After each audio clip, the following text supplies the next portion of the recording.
అడవిలో మన hero Boruto entry. అన్నిటినీ నాశనం చేస్తున్నావా? ఇక నేను నిన్నాపుతా పాండా. రే, అదొక ఎలుగుబంటి. పాండాలా కనిపించిన ఒక ఎలుగుబంటి. ఏదైతే ఏంటి, అదొక చెత్త పాండా.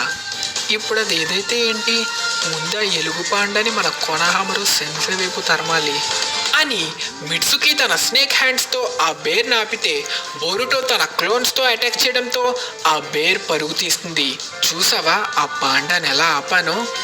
మరి ఫోర్త్ హొకాగే మనవడు సెవెంత్ హొకాగే కొడుకంటే అలా ఉంటుంది. వాడు కూడా ఒక హొకాగే అవుతాడేమో. హొకాగే అయ్యేది నేను. ఇక దానితో తన వైపుగా వస్తున్న ఆ బేర్ని కొనహామరు ఏదో నింజా టూల్ని ఉపయోగించి షాడో పెరాలిసిస్ జుట్సు వాడి ఆపుతాడు. కట్ చేస్తే కొనహామరు సెన్సే, మీరిందాక వాడిన జుట్సు నారా క్లాన్ వాళ్ళు యూజ్ చేసే సీక్రెట్ జుట్సు కదా? అవును, ఇదే సైంటిఫిక్ నింజా టూల్ టీం వాళ్ళు నాకు ఇచ్చిన ప్రోటోటైప్. మన నింజుట్సుని ఇలా ఈ స్క్రోల్లో పెట్టి తర్వాత దీనిని ఈ నింజా టూల్ ద్వారా ఇలా రిలీజ్ చేయొచ్చు. దీనిని యూజ్ చేయడానికి చాక్రా కూడా అవసరం లేదు కాబట్టి ఎవరైనా దీనిని వాడచ్చు.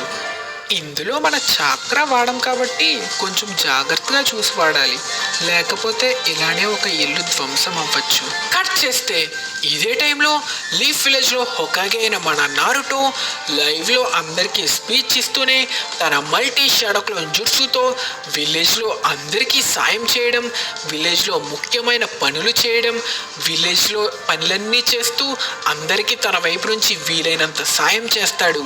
తన వైఫ్ హినాటా ఇంట్లో వాళ్ళ కూతురు హిమవారితో ఇంటి పనులు చేసుకుంటుంది. రాబోయే జూనియర్ ఎగ్జామ్స్లో తలబడబోతున్న గెనిన్లకి హొకాగే అయిన మీరు ఏమైనా చెప్పాలనుకుంటున్నారా? 3 విషయాలు బాగా గుర్తుపెట్టుకోండి: టీం వర్క్, ఇంకా పట్టుదల. అంతే, అందరికీ గుడ్ లక్. కానీ అవి రెండే కదా. ఏదేమైనా మీ స్పీచ్కి ధన్యవాదాలు. నాన్న, నేను మాట్లాడుతుంది ఒక షాడో క్లోన్తో కాదు కదా? కాదు, ఇది హొకాగే ఆఫీస్. అంతేకాకుండా నువ్వు నన్ను ఇక్కడ నాన్న అని పిలవకూడదు.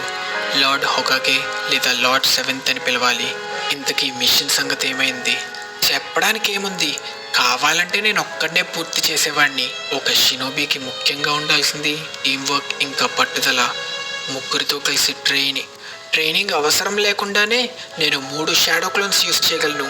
నాకు విండ్ స్టైల్, లైట్నింగ్ స్టైల్, ఇంకా కొత్తగా వాటర్ స్టైల్ కూడా తెలుసు. కొనహామరు, అసలు వీడికి ఏం నేర్పిస్తున్నావు?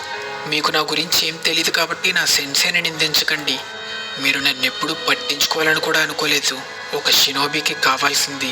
దానికన్నా ముందు అసలు ఈరోజు ఒక ముఖ్యమైన రోజని మీకు గుర్తుందా? ఈ రోజు నా చిట్టి చెల్లెలు పుట్టినరోజని